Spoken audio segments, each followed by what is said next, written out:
आप मुझे पूछनी नहीं चाहिए चीज़ें, पर फिर भी आपसे पूछ रहा हूँ कि क्या पार्शियलिटी होती है बैंड 6, बैंड 7 बनने में? मे फ्रेंड है एलपी है ना, वो विदिन 3 इयर्स ऑफ क्वालिफिकेशन वो बैंड 5 से बैंड 6 बनी और बैंड 6 से बैंड 7 भी बन गई। हाँ, सिर्फ हाँ, 3 साल के अंदर क्वालिफिकेशन मतलब फ्रेशर ही एक तरीके से। हाँ। तो आप रजिस्टर कर लें वहाँ पे और अपने कोर्सेज़ स्टार्ट कर सकते हैं। तो एलबी आप बताएँगे कौन-सा कोर्स है ताकि लोगों को हेल्प हो जाए ये वाले कोर्सेज़ करने के लिए?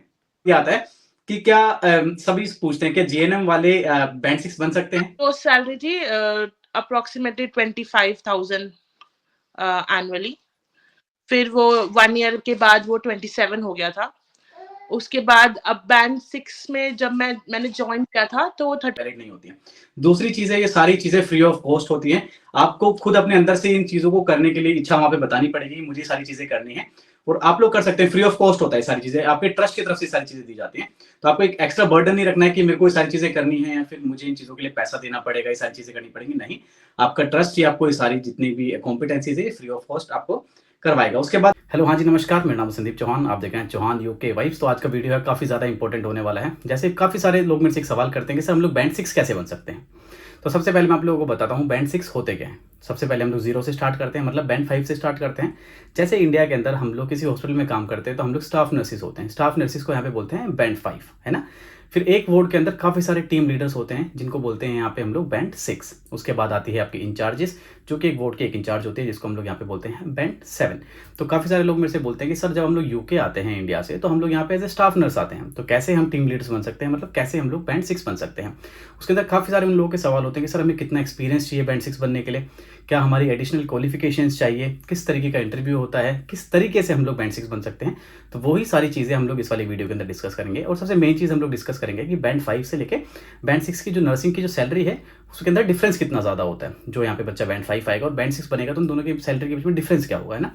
तो काफ़ी सारी चीज़ें हम लोग इस वाली वीडियो के अंदर डिस्कस करेंगे और जिसके साथ मैं डिस्कस करूँगा वो है एलबी। वो मेरी फ्रेंड है, हम लोग इंडिया में एक दूसरे को जानते थे और वो यूके के अंदर अभी काम कर रही हैं और यहाँ पे वो बैंड 6 हैं, है ना? मतलब यहाँ पे वो टीम लीडर हैं, तो वो और भी अच्छी तरीके से बता सकते हैं कि बैंड 6 कैसे बना जाता है, किस टाइप का इंटरव्यू होता है, क्या एडिशनल क्वालिफिकेशंस चाहिए, क्या एक्सपीरियंस चाहिए। तो सारी चीज़ें हम लोग डिस्कस करेंगे। तो काफ़ी सारे लोग जो एमएससी करके बैठे हैं इंडिया के अंदर ना, एमएससी नर्सिंग जिन लोगों ने करी हुई है, वो लोग मेरे से सवाल करते हैं कि सर हमने एमएससी नर्सिंग करी हुई है तो क्या हमें यहाँ पे एडिशनल बेनिफिट मिलेगा इस चीज़ का बैंड 6 बनने का? तो वो भी सारी चीज़ें हम लोग इस वाली वीडियो के अंदर डिस्कस करेंगे। तो प्लीज़ मेक श्योर इस वीडियो को आप लोग लास्ट तक जरूर देखें। तो चलिए इस वाली वीडियो को हम लोग शुरू करते हैं। हेलो, हाँ जी, तो आज हमारे साथ एलबी हैं और एलबी अपने बारे में सारी चीज़ें आप लोगों को बताएंगी 0 से लेकर लास्ट तक। तो हाय एलबी, कैसे हो आप? हेलो, मैं बहुत ठीक हूँ, थैंक यू। तो एलबी अपने बारे में थोड़ा बहुत व्यूअर्स को बताओ कि आपकी क्वालिफिकेशंस क्या हैं और आपने कहाँ से करी है और यूके कब आए और ये सारी चीज़ें।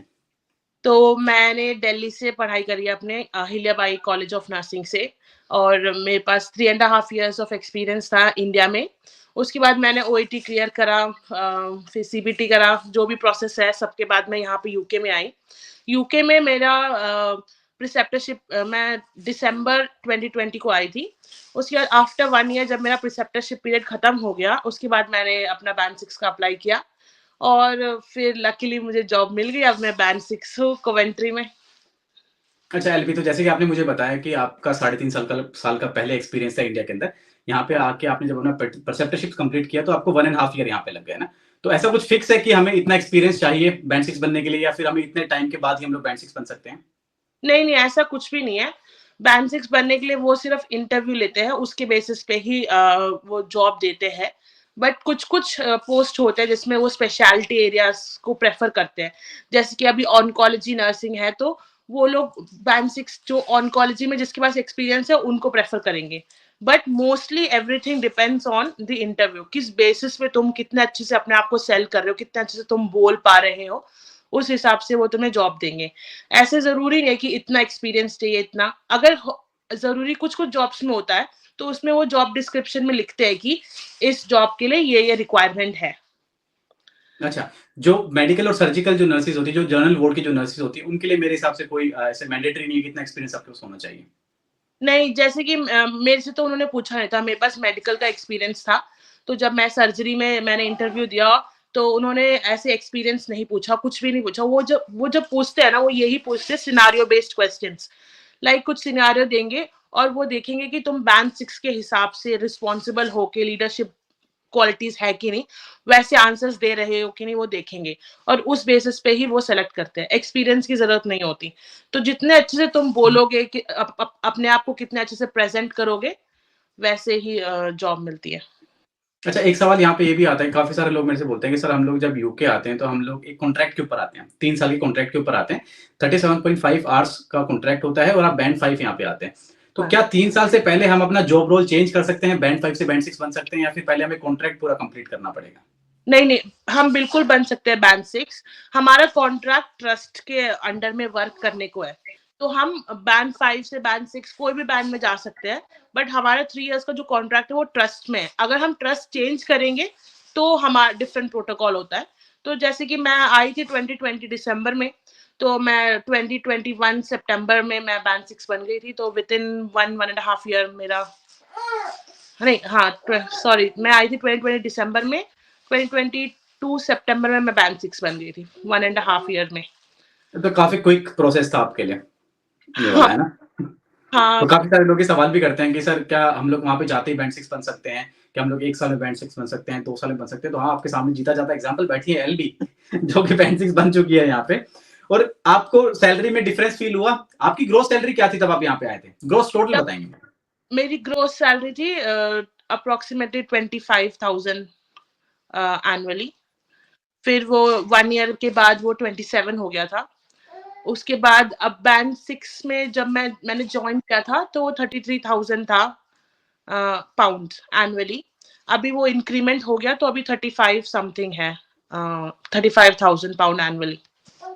तो अगर आप लोग बैंड 5 और बैंड 6 के सैलरी के बीच में डिफरेंस देखें तो मेरी ग्रोस अगर मैं आपको बताऊं तो मेरी 30,000 समथिंग है। मुझे इतना एग्जैक्ट फिगर याद नहीं है, बट 30,000 समथिंग है। और एलबी अगर आपकी देखें तो 35,000 समथिंग है। तो मतलब लगभग 5 लाख रुपए का डिफरेंस है बैंड 5 और बैंड 6 की सैलरी के अंदर। सही बात है। सबसे बड़ा सवाल यहाँ पे आता है कि बैंड 6 कैसे बने, बताएं। बैंड 6 बनने के लिए कैसे, मतलब इंटरव्यू हुआ। पहले तो जॉब ट्रस्ट में मैंने चेक करा कि कौन से जॉब है अवेलेबल, और जिस क्राइटेरिया में जिस जॉब डिस्क्रिप्शन में मेरे एक्सपीरियंस और स्किल्स फिट थे, तो उसके हिसाब से मैंने अप्लाई करा। तो जब हम अप्लाई करते हैं तो उसमें वो लोग पूछते हैं सपोर्टिंग डॉक्यूमेंट लिखो कि तुम इस जॉब में क्यों आना चाहते हो और तुम्हारी क्या क्वालिफिकेशन है, तुम सबसे अलग क्या कैसे स्टैंड करते हो। तो 1500 वर्ड्स के एक सपोर्टिंग डॉक्यूमेंट लिखना पड़ता है। तो उस बेसिस पे वो हमारा एप्लीकेशन सेलेक्ट करते हैं। ये फर्स्ट प्रोसेस होता है। एप्लीकेशन सेलेक्ट होने के बाद वो हमें इंटरव्यू का डेट देते हैं और हमें इंटरव्यू में जाना पड़ता है, और फिर वो हम इंटरव्यू के बेसिस पे हमें जॉब देते हैं। तो मैंने तो पहले जब मैं आई यहाँ पर, मैंने अपना 1 ईयर का प्रिसेप्टरशिप पीरियड कंप्लीट किया। प्रिसेप्टरशिप में जो मैंडेटरी ट्रेनिंग्स होते हैं वो सब खत्म करा। उसके बाद एक्स्ट्रा ट्रेनिंग्स मैंने ली, लाइक कैनुलेशन और आईवी मेडिकेशन देना, इंजेक्शन देना, ये सब मैंने एक्स्ट्रा ट्रेनिंग करा। कॉम्पिटेंसीज, हाँ, ये कॉम्पिटेंसीज जो है ना प्रिसेप्टरशिप पीरियड में मैंडेटरी नहीं होती। तो हाँ। तो फिर वो मैंने एक्स्ट्रा करा। तो वो भी सब सारे नर्सेस के पास ये मैंडेटरी ट्रेनिंग होती नहीं है, वो सब मैंने कंप्लीट करा। उसके बाद फिर मैंने एक्यूट इलनेस मैनेजमेंट कोर्स करा। ये भी काइंड ऑफ कॉम्पिटेंसी है जो एक्स्ट्रा हम ले सकते हैं। मैंने मोस्टली ये ट्राई किया कि जो मैं एक्स्ट्रा कोर्सेज कर सकती हूँ with in the time period of being band 5, तो मैंने वो सब करा। क्योंकि जब हम अपने आप को सेल करते हैं इंटरव्यू में, तो हम ये बोल सकते हैं कि मैंने ये एक्स्ट्रा किया है, मैंने ये किया है, मैं ये स्किल्स है मेरे पास, वो सब कुछ हम ऐड ऑन कर सकते हैं। तो फिर वो एक एक्स्ट्रा पॉइंट है।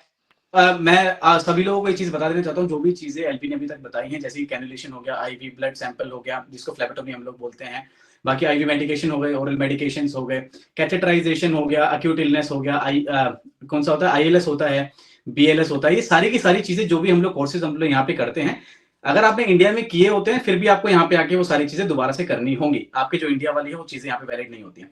दूसरी चीज है, ये सारी चीजें फ्री ऑफ कॉस्ट होती हैं। आपको खुद अपने अंदर से इन चीजों को करने के लिए इच्छा वहां पे बतानी पड़ेगी, मुझे सारी चीजें करनी है, और आप लोग कर सकते हैं। फ्री ऑफ कॉस्ट होता है, सारी चीजें आपके ट्रस्ट की तरफ से सारी चीजें दी जाती हैं।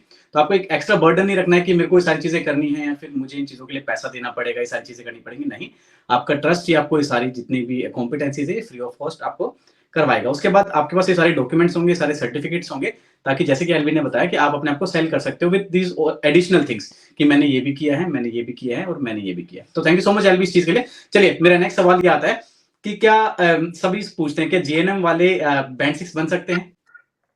बिल्कुल बन सकते हैं। वो हम हमसे ये नहीं पूछते, ये पूछते हैं कि एजुकेशन क्वालिफिकेशन क्या है, बट जीएनएम और बीएससी दोनों को यहाँ पे इक्वल ही ट्रीट करते हैं, ऐसे कोई डिफरेंस नहीं है। बट मैंने सुना है कि कुछ ट्रस्ट में कुछ 1000 पाउंड कम है, वैसे तो कोई डिफरेंस नहीं है, सारा वर्क सारा सब कुछ सेम ही है। जरूरी नहीं है कि हमें बीएससी होना है या फिर एमएससी होना है बैंड 6 बनने के लिए। तो आप जीएनएम, इसकी आवाज आ रही है बीच में? कोई इशू नहीं है, चलेगा, है ना? तो सच में बहुत बड़ी चीज है कि आप बीइंग अ मदर आप ये सारी चीजें कर रहे हो यार एलबी ना, और इतनी सारी चीजों को मैनेज कर रहे हो। Salute to you and salute to every woman to be honest ना। तो हाँ, मैं ये कह रहा था कि जैसे कि जो जीएनएम वाला है वो भी बैंड 6 बन सकता है, बीएससी वाला भी बन सकता है और एमएससी वाला भी बन सकता है। तो साथ में एक चीज और आती है कि क्या एडिशनल क्वालिफिकेशंस चाहिए। चलिए बीएससी नहीं चाहिए या फिर एमएससी नहीं चाहिए, बट उसके अलावा हमें क्या चाहिए बैंड 6 बनने के लिए आपके हिसाब से? मेरे हिसाब से हमको स्किल्स चाहिए, लीडरशिप स्किल्स, अकाउंटेबल होना चाहिए हमारे वर्क के लिए, good communication skills, ability to talk to others, ये सब होना चाहिए, और मोटिवेशन होना चाहिए कि हाँ मैं रिस्पॉन्सिबिलिटी ले सकती हूँ और मैं ये कर सकती हूँ। अगर हमारे मन में वो नहीं है तो बहुत मुश्किल होगा फिर बनना और करना भी जॉब। कुछ एक्स्ट्रा सर्टिफिकेट चाहिए क्या लीडरशिप के लिए आपके हिसाब से? जरूरी नहीं है, बट मैंने अपने लिए तो जैसे कि मैंने बोला कि जितना हम कोर्स करेंगे उतना अच्छा है, तो मैंने एक लीडरशिप कोर्स किया था ऑनलाइन, फ्री ऑफ कॉस्ट था वो भी, फॉर 6 मंथ्स सर्टिफिकेट कोर्स था, तो वो भी एक अच्छी चीज है। वो मेरे मेरे लिए बहुत यूजफुल हुआ मेरे को जॉब मिलने के लिए। और जब मैं यहाँ पे आई थी तो यहाँ पर पाथवे टू एक्सलेंस करके एक प्रोग्राम चल रहा था जिसमें इंटरनेशनल नर्स का काउंसिल बना था, तो उस काउंसिल की मैं मेंबर थी और फॉर अ टाइम बीइंग बना था, तो उस काउंसिल की मेंबर थी और मैंने कुछ सर्टेन चेंजेस लाए थे, मतलब कुछ चेंजेस करवाया था ट्रस्ट में, तो वो भी मेरे लिए एक एड ऑन पॉइंट था कि उन्होंने पूछा मुझसे कि तुमने अपने वर्क एरिया में क्या चेंज किया और was it a positive change और समथिंग। तो मैंने ये अपना पॉइंट रखा कि मैं मोटिवेटेड हूँ और मैं एक लीडर हूँ, लाइक हम अपने एग्जांपल्स बता सकते हैं। वो मोस्टली क्वेश्चंस पूछते हैं सिचुएशनल बेस, कि अगर ऐसा सिचुएशन होगा तो कि तुम क्या करोगे, या फिर जैसे कि वार्ड में 2 कलीग्स फाइट कर रहे हैं तो तुम एज अ बैंड 6 कैसे करोगे, क्या करोगे। या फिर उन्होंने क्वेश्चन पूछा कि जैसे अभी इंटरनेशनल नर्सेस आए हैं या फिर न्यूली क्वालिफाइड नर्सेस वार्ड में आए हैं, तो एज अ बैंड 6 तुम उन्हें कैसे हेल्प करोगे, और तुमने उन्हें कैसे हेल्प किया एज अ बैंड 5, ऐसे बताओ। तो ऐसे सिचुएशन एग्जाम्पल बेस्ड क्वेश्चंस पूछते हैं वो इंटरव्यू तो के अंदर? इंटरव्यू में। हाँ, तो इंटरव्यू ही है जो हमें क्लियर करना है। फर्स्ट स्टेप है एप्लीकेशन हमारा सिलेक्ट हो जाए, फिर इंटरव्यू हमें क्लियर करना होता है। अच्छा, तो मैं दोबारा से एक चीज़ यहाँ पे बताऊँगा कि जो भी आपके लीडरशिप कोर्सेज़ होते हैं, वो सारे फ्री ऑफ कॉस्ट होते हैं, ऑनलाइन होते हैं, आप लोग रजिस्टर कर सकते हो। जिसको भी बैंड 6 बनना है, जो भी यूके आ रहे हैं एज़ अ बैंड 5 और जिनको बैंड 6 बनना है, तो वो अपने कोर्स आते ही स्टार्ट भी कर सकते हैं। ऐसा कोई ज़रूरी नहीं है कि आपको 6 महीने का एक्सपीरियंस होना चाहिए, 1 साल का एक्सपीरियंस होना चाहिए। इस कोर्स को करने के लिए आप यूके आते ही ये वाले जो कोर्सेज़ अपने आप स्टार्ट कर सकते हैं, अपने आप एनरोल कर सकते हैं, सेल्फ एक्सप्लेनेटरी हैं सारी चीज़ें। आपको आपका वर्क ईमेल चाहिए होगा, उसकी तरफ से आप अपना रजिस्टर कर लें वहाँ पे। सॉरी। कोई तो अपने आप को आप रजिस्टर कर ले वहाँ पे और अपने कोर्सेज स्टार्ट कर सकते हैं। तो एलबी आप बताएँगे कौन-सा कोर्स है ताकि लोगों को हेल्प हो जाए ये वाले कोर्सेज करने के लिए? जैसे कि मैंने तो फ्लोरेंस नाइटिंगेल के साइट में जाके वहां पर इंटरनेशनल नर्सेस के लिए लीडरशिप कोर्स था, वो किया था मैंने। और आरसीएन करके एक काउंसिल है, union royal college of nursing. या यूनियन। हाँ, यूनियन है, सॉरी। उस हाँ, अगर हम रजिस्टर करेंगे अपने आप को, उसमें मंथली वो कुछ पैसे कटते हैं हमारे बैंक से, उसमें रजिस्टर करेंगे तो उसके अंदर भी बहुत सारे कोर्सेस हैं टू बिकम अ बैंड 6, या फिर एजुकेशनल कोर्सेस है, लीडरशिप कोर्सेस है, बहुत सारे। रिसर्च नर्सिस के कोर्सेज हैं, काफ़ी सारे कोर्सेज आते हैं उसमें। बहुत सारे, और वो बहुत ही यूजफुल है। ये सारे कोर्सेज हम अपने जैसे एप्लीकेशन जब सबमिट करते हैं, उसमें वो लोग पूछते हैं कि एडिशनल तुमने क्या क्या किया, तो उसमें तो हम ऐड ऑन कर सकते हैं ये सब कुछ। उसके अलावा मुझे एक और चीज याद आया कि मैंने एसएसआर कोर्स किया था, कि स्टूडेंट्स को या फिर न्यूली क्वालिफाइड नर्सेस को असेस करने का कोर्स, तो वो भी बहुत ही यूजफुल था। उन्होंने वो मुझसे ज्यादा यूजफुल है। हाँ, उन्होंने मुझसे इधर को पूछा कि तुमने ये कोर्स किया है कि नहीं, तो मैंने बोला हाँ किया है, तो फिर वो यूजफुल था। वो भी ट्रस्ट ही प्रोवाइड करता है। तो वो मैंने अपने मैनेजर को बोला कि मेरे को मैं बिल्कुल कॉम्पिटेंट हूँ अपने वर्क में और मेरे को आगे बढ़ना है अपने करियर में, तो उन्होंने बोला कि चलो तुम ये असेसर कोर्स करो। फिर मैंने वो कोर्स किया था, तो वो बहुत यूजफुल था। अच्छा, मैं यहाँ पे ना लोगों को ये चीज़ बताना चाहता हूँ कि जैसे कि आपने कोर्सेज़ वगैरह बताया, ये सारी चीज़ें बताएँ, पर यहाँ पे एक मेन पार्ट बहुत मेन पार्ट एक चीज़ प्ले करती है, वो करती है कि आपका active participation in your work role. अगर आप बैंड 5 हैं और आप किसी वार्ड में काम करते हैं, तो आप वहाँ पे एक्टिवली पार्टिसिपेट करें। अगर आपको कुछ चीज़ें लगती हैं कि इस बोर्ड में चीज़ें चेंजेस होने चाहिए, तो आप अपने इंचार्ज से बात करें, बैंड 6 से बात करें, 7 से बात करें और उनको बताएँ कि आपके बोर्ड में ये चीज़ें चेंज होनी चाहिए, है ना? अगर वो चीज़ें चेंज होती है, तो वो आपके पास एक एडिशनल पॉइंट है कि हाँ, मैंने मेरे बोर्ड के अंदर ये चेंजेस करवाए थे और इससे ये बेटरमेंट आई थी। तो क्या होगा कि जब आप बैंड 6 बनते हैं, तो आपका मेन चीज़ यही होती है कि आप लीडर हैं।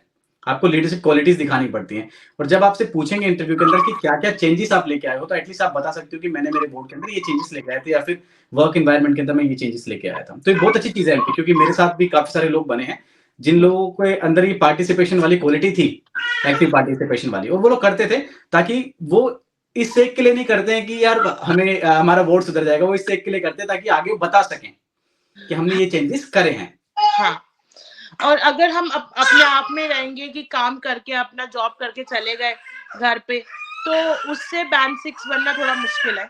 1 मिनट है। उससे बैंड 6 बनना थोड़ा मुश्किल है, बट जैसे कि आपने बोला कि हम जितना इन्वॉल्वमेंट दिखाएँगे, जितने लोगों से मिलेंगे, अब मेरे को एजुकेटर्स से बहुत सारे मतलब ट्रस्ट में बहुत सारे लोग हैं जितने मेरे को जानते हैं और जितने लोगों से हम उनसे उनका एक्सपीरियंस पूछ सकते हैं, उनका वर्क कैसा है। तो जितने से हम बात करेंगे उतना ही हमें एक्सपीरियंस और नॉलेज मिलेगा उन लोगों से और वो हम अपने इंटरव्यू में बोल सकते हैं, ऐड ऑन कर सकते हैं। तो काफ़ी सारे लोग मेरे से ऐसे बोलते हैं कि सर हम लोग क्या एमएससी कर सकते हैं क्या अपने ट्रस्ट से? तो सबसे बेस्ट चीज़ होती है कि जो आपका एजुकेटर आता है, जो आपको ओस्की के समय आपकी मदद करता है या फिर कॉम्पिटेंसीज़ के समय मदद करता है, आपको सेटल होने में मदद करता है। अगर आप उस एजुकेटर से जाके पूछते हैं कि क्या एमएससी हम लोग कर सकते हैं, तो वो आपको ना डिफरेंट फॉर्म्स बताएँगे, डिफरेंट तरीके बताएँगे। जैसे हाँ, मेरे एजुकेटर है, मैं उनसे पूछता रहता हूँ कि मेरे को ये कोर्स करना है, तो इसके लिए क्या करना है? ये एमएससी करनी है, तो क्या करना है? तो मुझे फॉर्म्स वगैरह सेंड करते हैं, मुझे वो फिल करना है और उससे सारी चीज़ें हो जाएँगी। तो आपके एजुकेटर्स आपके हेल्प के लिए होते हैं, जो नर्सिंग एजुकेटर्स हैं। आप उनसे बात करें, हम लोग यहाँ पे क्लिनिकल इंस्ट्रक्टर्स बोलते हैं उनको ना, तो वो आपकी हेल्प करते हैं इन सब चीज़ों के अंदर। तो प्लीज़ मेक श्योर कि जो भी ये वीडियो देख रहा है, तो अपने क्लिनिकल इंस्ट्रक्टर से अच्छे टच में रहें, तो आपकी चीज़ें वहाँ पे हेल्प करेंगे। चलिए एक्सपीरियंस मैंडेटरी है कोई बनने के लिए बैंड 6? एक्सपीरियंस वैसे ट्रस्ट में तो एक्सपीरियंस पूछते नहीं है, बट जितना मेरे हिसाब से तो एक्सपीरियंस की जरूरत नहीं है, कि जितना लाइक बिना एक्सपीरियंस के भी लोगों को मिल जाता है जॉब। जैसे कि मैंने बोला इंटरव्यू के बेस पे है, बट जब हम जॉब अप्लाई करते हैं, कुछ स्पेशलिटी एरियाज के लिए अप्लाई करते हैं, तो वो लोग उस स्पेशलिटी एरिया का एक्सपीरियंस मांगते हैं। जैसे कि अब थिएटर नर्सिंग के लिए अब बैंड 6 के लिए जा रहे हो, अप्लाई कर रहे हो, अब मेरे को थिएटर का एक्सपीरियंस नहीं है, तो वो तो अब मेरे को सेलेक्ट ही नहीं करेंगे। तो सही उस बात है। एक्सपीरियंस होना चाहिए ड्यूरिंग द नर्सिंग जर्नी। वैसे तो वो ऐसे कंफर्म नहीं है, मैंडेटरी नहीं है कि इतना इयर्स का एक्सपीरियंस चाहिए। मेरी एक फ्रेंड है एलपी है ना, वो विदिन 3 इयर्स ऑफ क्वालिफिकेशन वो बैंड 5 से बैंड 6 बनी और बैंड 6 से बैंड 7 भी बन गई। हाँ, सिर्फ हाँ, 3 साल के अंदर क्वालिफिकेशन मतलब फ्रेशर ही एक तरीके से, है हाँ, ना? हाँ। वो बैंड 7 की तरह अभी काम कर रही है। तो वही बोल रहा हूँ आपका एक्टिव पार्टिसिपेशन बहुत ज़रूरी होता है। आप जिस वार्ड में काम कर रहे हैं उसके लिए उनका बहुत ज़्यादा था एक्टिव पार्टिसिपेशन है ना?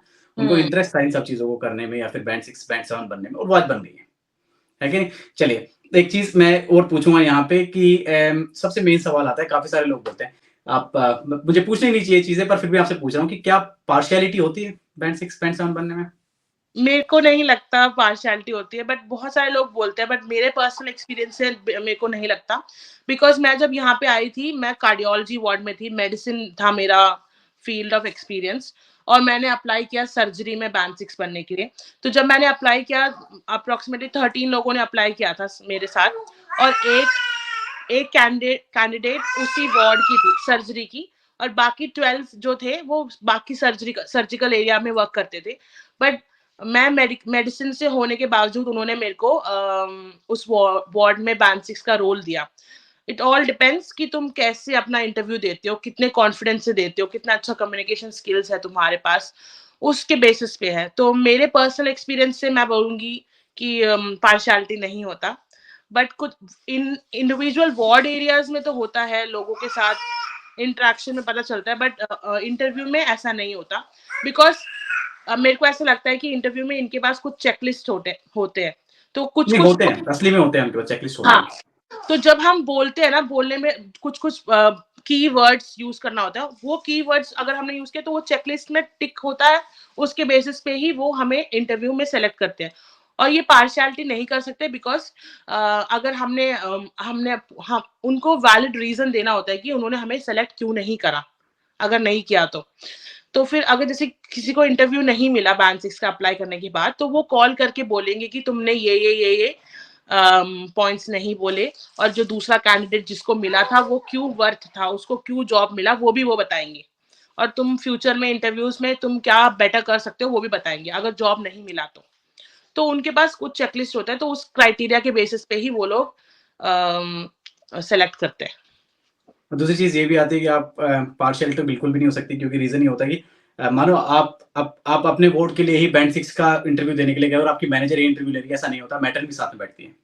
हाँ, तो वहाँ पार्शियलिटी वाली चीज़ तो एकदम हट जाती है कि आपकी मैनेजर है तो आपको सेलेक्ट कर लेगी, ऐसी चीज़ नहीं होती है वहाँ पे। नहीं, क्योंकि वहाँ पे बैंड 6 भी बैठी होती है, बैंड 7 भी बैठे होते हैं और फिर मैटर भी बैठे होते हैं जो कि आपका इंटरव्यू लेते हैं, तो वो सब चीज़ें हट जाती हैं। ये हाँ। मुझे पता था अभी कि पार्शियलिटी नहीं होती है, बट मैं पूछना चाहता था कि लोग इस चीज़ को समझ सकें। एक और बात मैं ऐड ऑन करना चाहती हूँ। मेरे अभी एक फ्रेंड का रिसेंटली एक इंटरव्यू हुआ था, तो उसमें सर्जिकल एरिया में ही था, एक बैंड 6 का रोल था। बहुत सारे लोगों ने अप्लाई किया और उन्होंने किसी को भी नहीं सेलेक्ट करा, क्योंकि किसी ने भी क्राइटेरिया मीट नहीं करा। ऐसे जरूरी, क्योंकि जो क्राइटेरिया मीट करेगा उसी को ही वो जॉब देंगे। ऐसे पार्शियलिटी होता तो वो जिस बंदे ने उस वार्ड में से अप्लाई किया है उसको वो दे सकते थे जॉब, सही बात बट है। क्राइटेरिया मीट नहीं हुआ इसलिए उन्होंने किसी को जॉब नहीं दिया, वो फिर से वो जॉब रोल पोस्ट निकालेंगे। तो अच्छा, एलबी लास्ट सवाल आपसे मैं पूछना चाहूँगा कि आप अपनी तरफ से क्या एडवाइस देना चाहते हैं जो भी बैंड 5, बैंड 6 बनना चाहते हैं? जैसे कि आपने बोला कि through out the band 5 journey involvement दिखाना है वार्ड में। जितना तुम इन्वॉल्व रहोगे, कितना तुमने अपने वार्ड में चेंज दिखाया, वो सब इम्पोर्टेंट है। और जितना हो सके ये एडिशनल कोर्सेज करो, क्योंकि एक एड ऑन पॉइंट है। और आप मोटिवेशन दिखाओ, लीडरशिप स्किल्स और कम्युनिकेशन स्किल्स इम्प्रूव करो, लोगों से बात करो, वो बहुत इंपॉर्टेंट है। तो thank you so much LB. मेरे हिसाब से मैंने सारे सवाल यहाँ पे कवर कर लिए, एक भी सवाल ऐसा नहीं बचा जो हम लोगों ने कवर नहीं किया। बट फिर भी अगर कोई सवाल रह जाता है तो मैं आपको मैसेज करूँगा, आप मुझे जवाब देना। मैं लोगों के कमेंट्स में वो सारे डाउट्स हैं वहाँ पे क्लियर कर दूँगा। Thank you so much LB for being in this video and thank you so much guys, आप लोगों ने इस वीडियो को पूरा देखा उस चीज़ के लिए। Thank you so much LB. Thank you.